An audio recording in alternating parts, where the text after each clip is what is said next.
to say that at the meeting we just left, the EC confirmed that it is looking to build an open source architecture. It's looking to procure non-proprietary open systems so that it will not have a situation where any vendor will lock it. Since that is the situation, the point we make here comes into greater focus. What it means is that we should be talking about market prices and not the recommendations from an existing vendor who clearly the EC has discredited in its pronouncements. We believe that the EC has not demonstrated that there is a defect with the biometric data, which was used as recently as 2 months ago on a nationwide scale to necessitate the spending of $70 million on mass registration.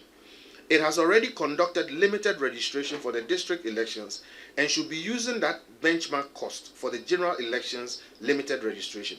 If the EC wishes to acquire new BVRs and BVDs, and so far it has said little to justify why it needs to do so, it can publish a transparent, well-publicized tender to bring the cost to less than 15 million, not the 36 million it claims it requires. We base our figures on average BVD cost of $160 per our market benchmark study and average BVR tablet cost of $750.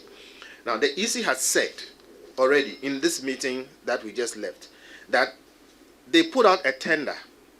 And so the question was, why would they not wait for the tender to be completed and for them to tell us who won the bid and at what price? And we asked them if also there were numbers in terms of how many pieces of equipment they wanted to purchase and what was being offered. The reason why this is important is that without that information, we are relying on what informal information they have. The Commissioner, Madam Jean, said that the tender should be complete by next week or around next week.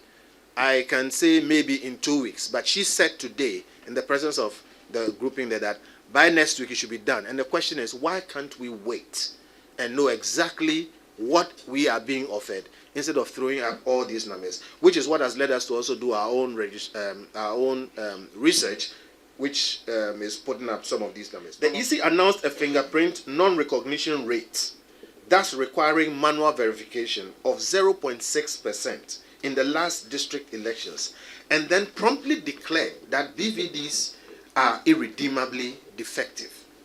Had the EC reached out to independent experts to advise it, it would have been told that a failure rate of 0.6% is rather reasonable. No biometric authentication system can offer 100% matching accuracy under our conditions at the scale we are talking about.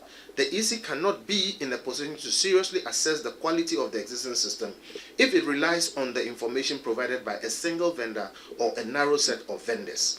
And in this instance, we refer to internationally accepted standards. And those standards agree that a 0.6 manual verification rate is acceptable.